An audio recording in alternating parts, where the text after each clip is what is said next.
Shalom, senang sekali dapat berjumpa kembali dalam program Bible Study Online CK7 yang setiap hari kecuali hari Sabtu, hari Minggu, dan libur nasional kita bertemu, kita belajar bersama, menggali Alkitab, dan kita menemukan betapa baiknya Tuhan, betapa besarnya Allah kita lewat pembelajaran firman Tuhan. Nah, hari ini saudara kita akan melanjutkan pembelajaran kita dari Ayub pasal yang ke-24. Pada pasal yang ke-24 ini kita akan belajar bagaimana Ayub itu beranggapan seolah-olah Allah itu acuh terhadap keadaannya. Seolah-olah Allah itu tidak mau mempedulikan Ayub. Apakah benar demikian? Mari sebelum kita membaca, merenungkan, dan mengambil rema di dalamnya, kita akan minta Tuhan mengurapi kita. Kita sembah Dia, kita agungkan namanya. Kami datang kepadamu Tuhan, kami agungkan namamu. Kau Allah yang tak pernah meninggalkan kami, selalu ada, selalu ada bagi kami. Terima kasih. Thank you Jesus. Thank you Jesus.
Sekalipun kau ingkari kesetiaanmu, sungguh terbukti di sepanjang hidupku. Untuk selamanya ku kan setia melayani, mengasihimu. Tiada Tuhan sepertimu, Yesus. Kau Allahku yang setia.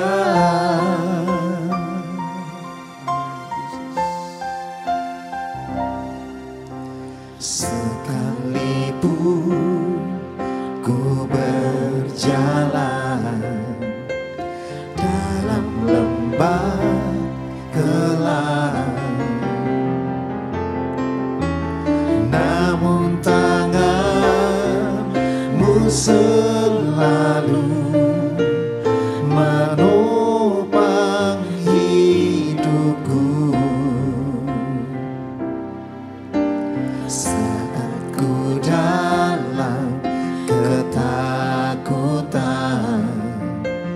kau hadir di sisiku. Kau berkata, jangan takut.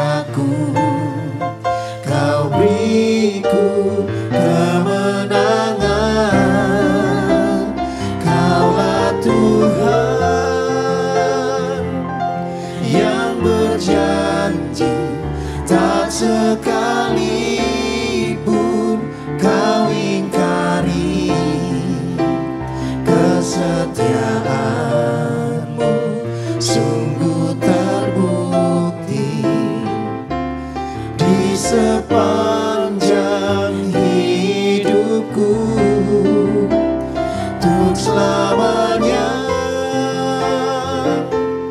Ku kan setia melayani, mengasihimu. Tiada Tuhan sepertimu, Yesus, Kau Allahku yang setia.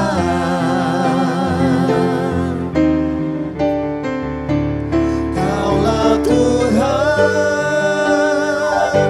yang berjanji, tak sekalipun Kau ingkari kesetiaanmu.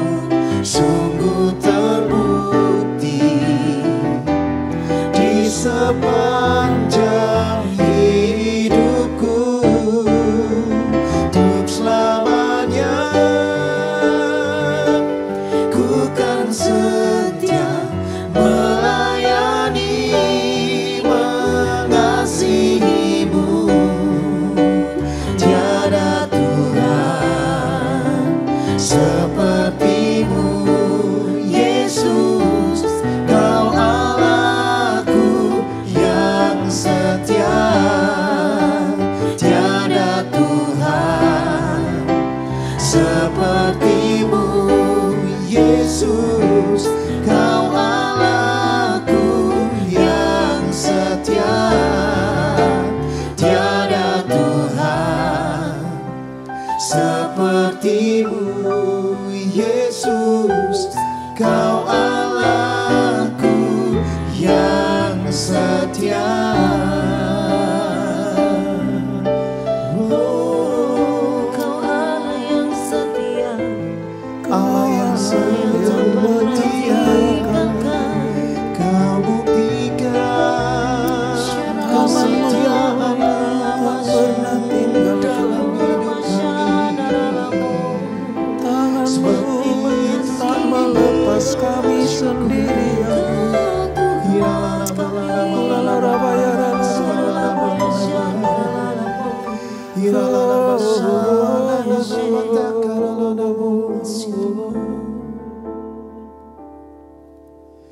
Terkadang kita merasa tak ada jalan terbuka, tak ada lagi waktu, terlambat sudah.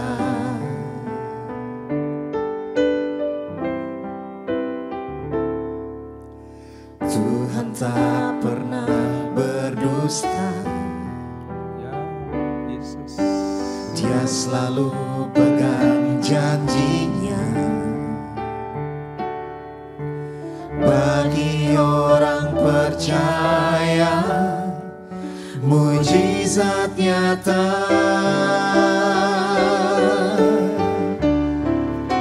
Dia mengerti, Dia peduli persoalan yang sedang terjadi.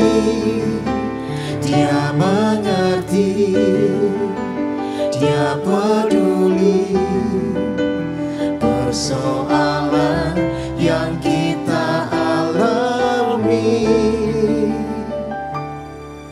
Namun satu yang Dia minta, agar kita percaya sampai mujizat menjadi nyata.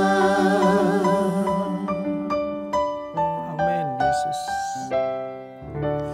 Terkadang kita merasa tak ada jalan terbuka, tak ada lagi waktu, terlambat sudah.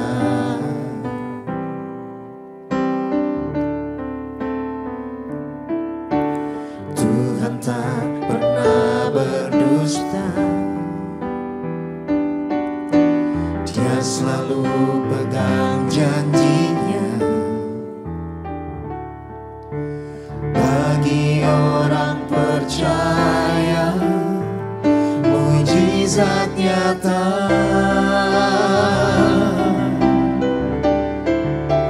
Dia mengerti, dia peduli persoalan yang sedang terjadi.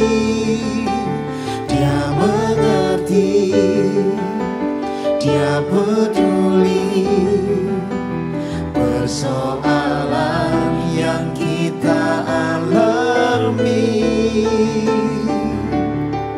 Namun satu yang dia minta, agar kita percaya sampai mujizat menjadi nyata. Dia mengerti, dia peduli persoalan yang sedang terjadi. Dia mengerti, dia peduli persoalan yang kita alami. Namun satu yang dia minta, agar kita percaya sampai mujizat menjadi nyata. Namun satu yang dia minta, agar kita percaya sampai mujizat menjadi nyata. Amin. Amin. Amin. Terima kasih Bapa. Terima kasih Tuhan. Terima kasih Tuhan untuk janji-janji-Mu yang selalu Engkau tepati. Bahwa ketika kami menghadapi hal-hal yang mungkin merupakan sebuah ujian atau pencobaan yang iblis lakukan buat kami kadang menderita secara fisik, menderita secara emosional, bahkan jiwa kami tertekan. Tapi kami percaya Allah tidak pernah meninggalkan kami. Terima kasih Bapa. Kami akan melanjutkan pembelajaran kami, urapi kami, ajar kami mengerti bahwa semua persoalan, semua masalah dapat kami atasi bersama dengan Tuhan. Kami cakap menanggung segala sesuatu. Urapi kami Tuhan. Dan dalam nama Yesus, mari yang siap belajar firman Tuhan, sama-sama kita katakan amin. Nah, Ayub pasal 24 ini saudara, seperti pujian kita tadi bahwa kadang kita tidak mengerti apa masalah yang kita hadapi, kok Tuhan seolah-olah acuh tak acuh. Kok Tuhan seolah-olah meninggalkan anak-anaknya. Dari apa yang nanti kita pelajari, kita tahu Allah sekali-kali tidak pernah meninggalkan anak-anaknya. Entah itu dalam ujiannya, atau entah dalam pencobaan yang iblis lakukan buat kita. Percayalah, karena bersama dengan Tuhan kita cakap menanggung segala sesuatu. Nah, kita akan membaca dari pasal 24 kitab Ayub ini saudara, ayat 1 sampai 12. Ya. Saya akan pandu baca Alkitab kita Perjanjian Lama halaman sekitar 555. Demikian firman Tuhan. Allah seakan-akan acuh tak acuh terhadap kejahatan. Mengapa yang Maha Kuasa tidak mencadangkan masa penghukuman dan mereka yang mengenal Dia tidak melihat hari pengadilannya? Ada orang yang menggeser batas tanah, yang merampas kawanan ternak, lalu menggembalakannya. Keledai kepunyaan yatim piatu dilarikannya, dan lembu betina kepunyaan seorang janda diterimanya sebagai gadai. Orang miskin didorongnya dari jalan, orang sengsara di dalam negeri terpaksa bersembunyi semuanya. Sesungguhnya seperti keledai liar di padang gurun, mereka keluar untuk bekerja, mencari apa-apa di padang belantara sebagai makanan bagi anak-anak mereka. Di ladang mereka mengambil makanan hewan, dan kebun anggur milik orang fasik dipetiki buahnya yang ketinggalan. Dengan telanjang mereka bermalam karena tidak ada pakaian, dan mereka tidak mempunyai selimut pada waktu dingin.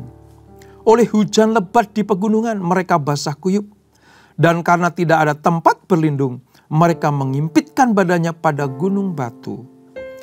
Ada yang merebut anak piatu dari susu ibunya dan menerima bayi yang miskin sebagai gadai. Dengan telanjang mereka berkeliaran karena tidak ada pakaian. Dan dengan kelaparan mereka memikul berkas-berkas gandum. Di antara dua petak kebun mereka membuat minyak. Mereka menginjak-injak tempat pengirikan sambil kehausan. Dari dalam kota terdengar rintihan orang-orang yang hampir mati. Dan jeritan orang-orang yang menderita luka. Tetapi Allah tidak mengindahkan doa mereka. Ini bagian dari keluh kesah Ayub, saudara. Bahwa ketika ada kejahatan, ketika ada orang-orang fasik yang sedang merajalela melakukan praktek-praktek kefasikannya, kok Tuhan diam saja? Sampai kapan kejahatan akan berlangsung seperti itu? Ketika ada orang miskin ditindas, ketika ada orang yatim piatu disengsarakan, kemana Allah? Ini sedang menggambarkan kondisi Ayub sendiri sebenarnya. Ayub tidak merasa berbuat salah dan memang dia tidak berbuat dosa. Tetapi dilihatnya bagaimana seolah-olah Allah itu membiarkan dia dijarah habis-habisan oleh si jahat. Yang digambarkan dalam bacaan kita adalah seperti orang fasik ini. Allah kemana? Mengapa kejahatan tidak dihukum? Mengapa hari-hari kejahatan itu panjang sekali? Kapan datangnya keadilan? Itu suasana hati Ayub, saudara. Nah, dari apa yang kita baca, apakah benar Allah tidak peduli? Apakah benar Allah membiarkan kejahatan leluasa melakukan kegiatannya sehingga Allah diam saja? Seperti kondisi kalau kita hadapi hari-hari ini ya saudara. Maraknya berita kejahatan yang disuguhkan oleh media cetak. Ya, dan media elektronik itu menimbulkan pertanyaan teologis di benak kita. Di mana Allah? Atau mengapa Allah tidak bertindak atas berbagai kesengsaraan yang menimpa orang yang tidak bersalah? Mengapa orang baik-baik tiba-tiba dibunuh? Mengapa orang yang taat setia kepada Tuhan kok mengalami penderitaan? Kejahatan merajalela, hukum muncul terbalik. Mengapa Allah diam saja dan tidak menghukum perilaku kejahatan? Bukankah itu pernah atau seringkali menggelitik nurani kita? Kalau itu terjadi saudara, sama seperti Ayub. Ayub merasakan betapa menderitanya orang, sudah ditimpa kesusahan, ditimpa penderitaan. Lah, Allah kemana? Gitu. Sama pertanyaan ini, saudara. Ayub bertanya dalam dirinya, muncul sesuatu kegalauan. Sebab Ayub melihat kejahatan terjadi di dunia sekitarnya. Ayub bertanya-tanya, bahkan mengeluh mengapa Allah tidak berbuat apa-apa. Bahkan Ayub bingung karena Allah terlihat seolah membiarkan ketidakadilan merajalela. Lalu timbullah keresahan Ayub. Ya, keresahannya ini tiba-tiba digantikan dengan kesadaran bahwa setiap orang yang melakukan kejahatan pasti akan berhadapan dengan dan tunduk kepada hukum maut. Coba kita lihat di ayat 18 saudara. Ayat 18 sampai 20. Yang kita baca tadi adalah bagaimana keadaan yang sungguh sangat memprihatinkan. Tapi Allah diam saja. Itu pendapat Ayub. Tapi mari kita lihat bagaimana Ayub mulai sadar bahwa setiap kejahatan pasti akan mendapatkan hukuman dari Tuhan. Nah, ayat 18 seperti ini. Mereka hanyut di permukaan air. Bagian mereka terkutuk di bumi. Mereka tidak lagi pergi ke kebun anggur mereka. 19. Air salju dihabiskan oleh kemarau dan panas. Demikian juga dilakukan dunia orang mati terhadap mereka yang berbuat dosa. Ayat 20. Rahim ibu melupakan dia. Berengah mengerumitnya. Ia tidak diingat lagi. Kecurangan dipatahkan seperti pohon kayu. Ini pendapat Ayub. Setelah dia mengerti, dia merenungkan, ternyata Allah tidak diam saja. Ayub yakin bahwa Allah pasti bertindak menurut waktu waktu dan rencananya. Sebab Allah sangat mengasihi orang-orang yang ditindas, yang mengalami penindasan. Allah berpihak kepadanya, saudara. Oleh sebab itu, mari kita punya kesimpulan di dalam hidup kita. Bahwa kalau ada orang benar yang menderita, orang benar yang ditindas, kejahatan merajalela, tunggu waktunya. Tuhan pasti akan bertindak. Nah saudara, sebagai orang Kristen yang berpandangan bahwa Tuhan akan menganugerahkan kemakmuran dan kesehatan kepada setiap anak-anaknya, kita harus sadar bahwa tidak hanya saja Tuhan memberikan kita kenikmatan tanpa batas. Tuhan tidak saja memberikan kemakmuran tanpa batas. Allah juga mau anak-anaknya bukan hanya menikmati kemakmuran, tapi mengalami kemenangan demi kemenangan. Nah, bagaimana bisa kita menang kalau kita nggak punya musuh? Bagaimana kita bisa mengalami kemenangan kalau kita tidak berperang? Nah, saudara tahu, peperangan Ayub adalah ketika dia hidup benar, menikmati kemuliaan, menikmati berkat-berkat Allah, tapi Tuhan izinkan diuji. Kuncinya di sini, saudara. Saudara harus tahu, selama kita hidup benar, menikmati segala berkat anugerah Allah, tetapi kok tiba-tiba penderitaan datang, kita pastikan itu adalah ujian Tuhan. Tuhan mau kita tidak hanya menikmati berkat yang membuat kita terlena. Tuhan mau juga kita mengalami kemenangan demi kemenangan. Nah, kemenangan itu dapat diraih kalau kita menang berperang terhadap masalah kita. Sering saya katakan dalam kalimat ini, Allah tidak pernah tertarik merubah masalah kita. Allah tidak pernah tertarik merubah problem hidup kita. Allah lebih tarik merubah diri kita supaya kita melihat masalah. Kita melihat kesengsaraan itu. Melihat kejahatan yang merajalela itu. Kita bisa memandang seperti Allah memandang. Jadi Tuhan tidak pernah meninggalkan anak-anaknya. Ya, ini. Nah, sebagian dari orang Kristen, orang percaya itu beranggapan begini.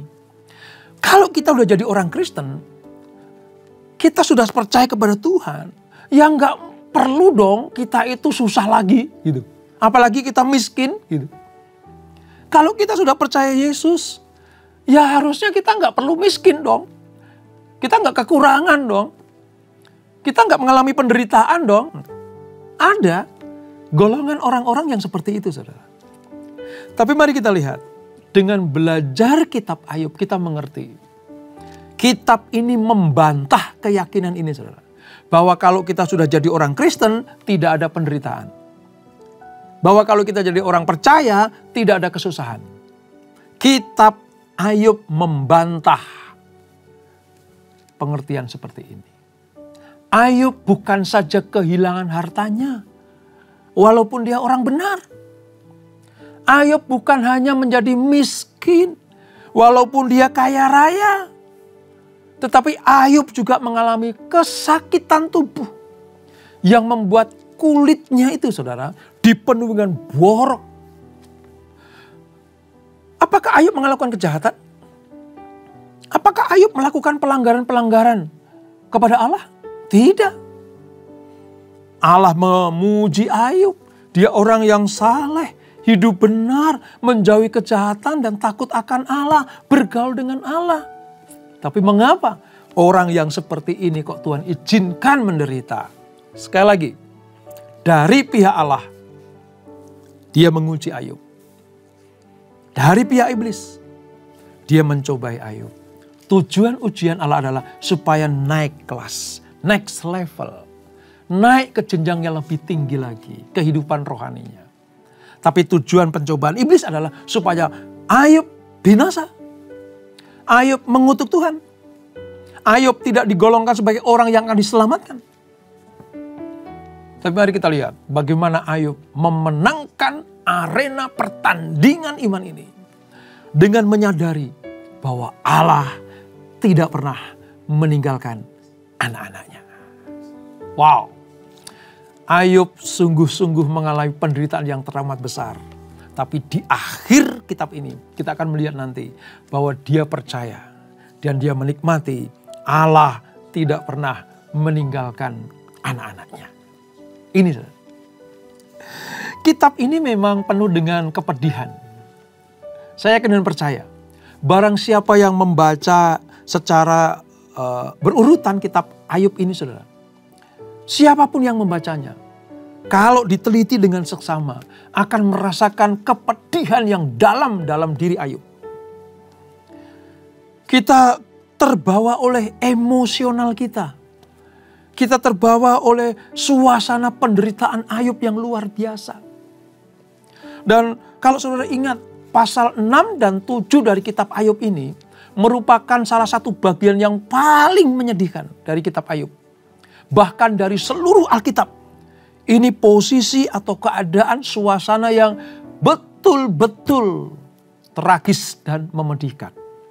Tetapi tragis dan menyedihkan bagi Ayub bukan karena Ayub melakukan kejahatan. Tetapi Ayub bagaimana mempertahankan imannya kepada Allah yang benar itu. Itu. Saudara pernah baca kan? Di dalam pasal yang ke-6 dikatakan Ayub sampai mengatakan dalam dirinya, kiranya Allah berkenan meremukkan aku. Kiranya ia melepaskan tangannya, menghabisi nyawaku. Saking apa saudara? Saking Ayub melihat bahwa kok tidak ada hal yang baik ya yang datang gitu. Hadirnya ketiga sahabat Ayub tidak mampu menyelesaikan masalah Ayub. Bahkan tambah berat penderitaannya. Sebab apa? Ketiga-tiganya tidak mengerti. Sahabat Ayub tidak tahu. Benar-benar tidak melihat posisi Ayub yang benar di hadapan Tuhan.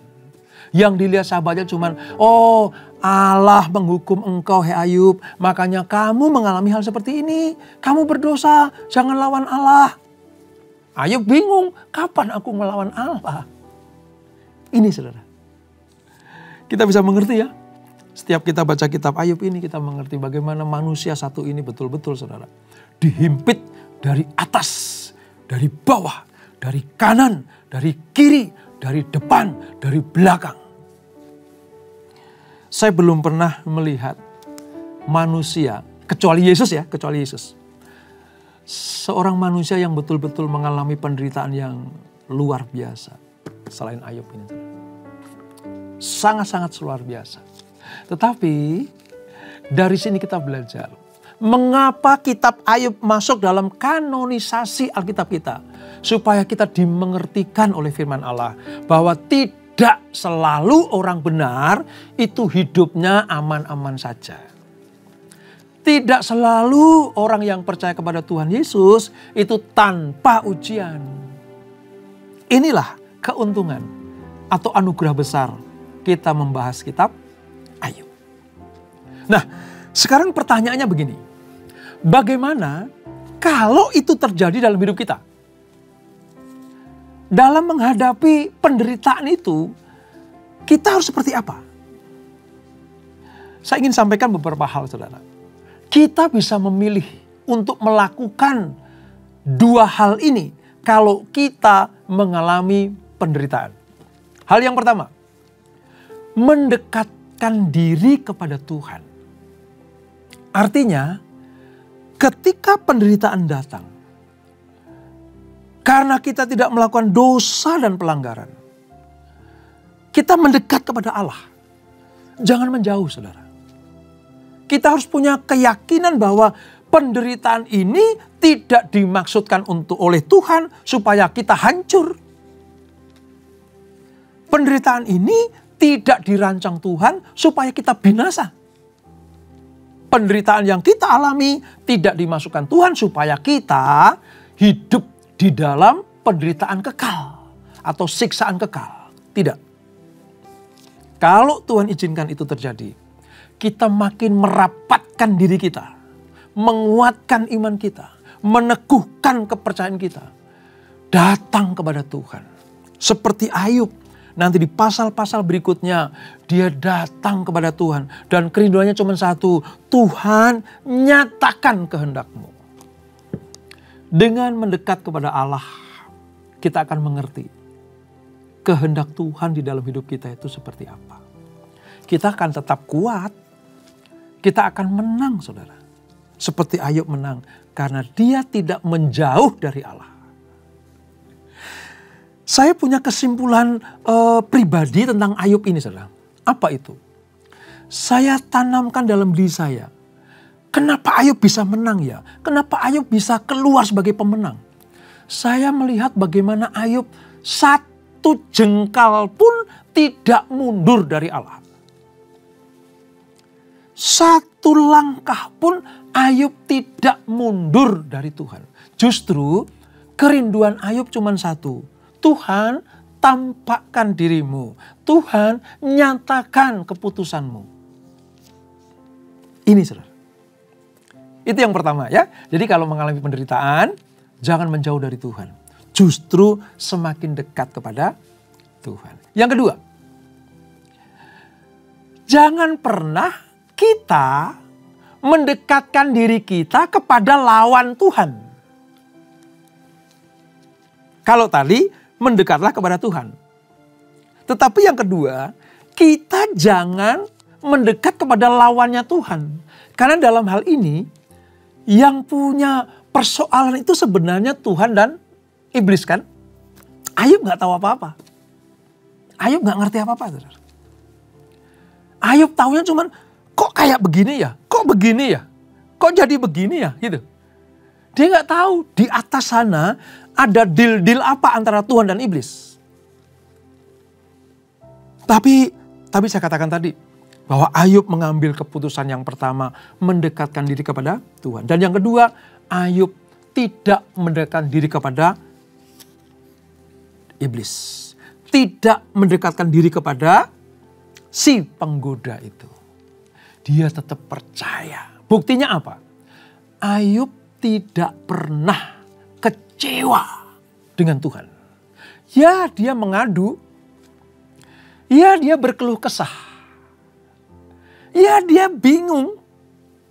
Tetapi dia tidak pernah bersungut-sungut dan mengutuk Tuhan. Ini, saudara. Sebab kalau ada kalimat Ayub mengutuk Tuhan, dia sedang ada di posisi lawannya Tuhan. Ingat di pasal-pasal awal ketika istri Ayub minta Ayub mengutuki Allahnya. Apakah jawab Ayub? Apakah kita mau dapat terima yang baik saja dari Tuhan? Yang tidak baik seperti tidak kita terima? Dari situ saja kita mengerti. Ayub tetap ada di barisan Allah. Bukan di barisan si pencuri, pembunuh, dan si pembinasa itu. Yaitu iblis. Dua hal ini yang harus kita tanamkan dalam diri kita. Kalau menghadapi masalah, semakin dekat kepada Tuhan. Yang kedua, jauhi kejahatan. Jauhi sungut-sungut. Jauhi kekecewaan yang mendalam. Sebab pujian kita mengatakan tadi, Allah tidak pernah meninggalkan kita. Wajahnya menyinari kita. Tangannya menopang kita. Dan Tuhan selalu memberikan jalan keluar kepada kita. Di tengah-tengah ketidakmengertian tentang penderitaan yang kita alami, jangan pernah lari dari Tuhan, saudara. Justru sebaliknya, semakin melekat kepada Tuhan. Dua hal ini biar menjadi pegangan kita. Ya. Dua hal ini biar menjadi sebuah senjata kita untuk kita mampu mengalahkan masalah. Jangan menghindari masalah. Kemanapun kita lari, kalau itu kita hindari masalah, masalah akan mengejar kita. Masalah harus kita hadapi. Karena bersama dengan Tuhan kita cakap menanggung segala sesuatu. Nah, sedikit tentang posisi Allah ya, saudara. Allah itu bukan tidak peduli terhadap kesengsaraan yang diderita manusia. Dia bukan Tuhan yang tidak menindak para pelaku kejahatan. Tuhan juga bukan yang berpihak kepada ketidakadilan. Kalau kita mengerti hatinya Tuhan, sesungguhnya pada kasus Ayub ini, saudara, Allah justru menangis melihat manusia itu menderita. Saudara ingat nanti di perjanjian baru, kita akan temui bagaimana Israel itu akan diancam oleh musuh, akan ditawan oleh musuh. Kerajaan utara ditawan ke Asyur, kerajaan selatan ditawan ke Babel. Sebelum hal itu terjadi, Yesus itu saudara pernah menangisi kota Yerusalem. Yesus ingat bagaimana bangsa Israel pernah dibuang. Bagaimana kerajaan pernah dibuang ke Babel, ke Asyur. Nah, ketika Yesus datang menawarkan kebaikan, menawarkan kasih-Nya, menawarkan keselamatan, mereka menolak. Allah dalam diri dan pribadi Allah sendiri tidak pernah merelakan anak-anaknya itu hidup dalam penderitaan. Seperti Yesus menangisi kota Yerusalem. Tapi kadang manusia sendiri ya, yang menikmati hidup di dalam kejahatan. Allah pada posisi membenci kejahatan. Allah pada posisi tidak suka dengan ketidakadilan. Dan dalam hal itu Allah peduli dan selalu ada di pihak orang yang tertindas. Tuhan selalu ada di pihak anak-anaknya yang diperlakukan tidak adil. Allah selalu ada di barisan orang-orang yang apa saudara? Yang sedang diuji, sedang dicobai oleh si jahat itu. Oleh sebab itu, mari sadari akan hal ini. Ya, hanya manusia yang bersekutu dengan Tuhan yang mampu meyakini bahwa Tuhan tetap berpihak kepada keadilan dan tidak pernah berpihak kepada kejahatan. Dan suatu kelak nanti, waktunya Tuhan, Allah pasti menumpas kejahatan. Ini pelajaran dari Ayub pasal yang ke-24. Jadi kita simpulkan, Allah tidak sedang meninggalkan Ayub. Allah tidak acuh tak acuh dengan penderitaan manusia. Allah sedang mempersiapkan sebuah pembalasan. Siapa yang jahat pasti akan dihukum.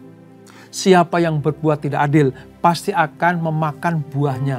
Karena Allah pasti menghukumnya. Oleh sebab itu, tetap percaya kepada Tuhan. Penderitaan apa yang sedang saudara alami? Persoalan-persoalan seperti apa yang sedang saudara hadapi? Mari tetap melekat kepada Tuhan. Kita akan melihat waktu Tuhan pasti waktu yang terbaik. Yang Dia minta cuma satu. Kita tetap percaya kepada keadilan Tuhan. Dan itulah Ayub pasal yang ke-24. Kita berdoa. Bapa, terima kasih untuk anugerah-Mu. Kami mengerti sekarang bagaimana kejahatan yang ada di depan kami pasti akan mendapatkan hukuman dari Tuhan. Hanya waktu Tuhan yang menentukan. Dan kami juga yakin bahwa di tengah-tengah kejahatan yang merajalela, di tengah-tengah ketidakadilan sedang nampak di depan kami, Allah tidak pernah meninggalkan anak-anaknya. Tuhan berpihak kepada orang yang benar, berpihak kepada orang yang diperlakukan tidak adil. Tuhanlah menjadi pembela, penolong, dan penebus kami. Terima kasih Bapa, berkati kami semuanya. Kami mengerti kisah Ayub ini membawa kami kepada pengertian Allah selalu berpihak kepada anak-anaknya. Berkati anak-anak-Mu, berkati kami semuanya. Dan sebelum kami tinggalkan acara ini, kami siapkan hati kami terima berkat yang daripada-Mu. Kekasih-kekasih Kristus, arahkan hatimu kepada Tuhan. Terimalah berkat kasih anugerah dari Allah Bapa yang berlimpah-limpah di dalam Anak-Nya yang tunggal Tuhan Yesus Kristus. Dan persekutuan yang manis dan Roh Kudus menyertai kita semuanya. Mulai saat ini sampai Maranatha. Yesus datang yang kedua kali menjemput kita semuanya. Bertemu di awan-awan yang permai. Menikmati kemuliaan kekal sampai selama-lamanya. Yang diberkati. Sama-sama kita katakan amin. Amin. Amin. Tuhan Yesus memberkati.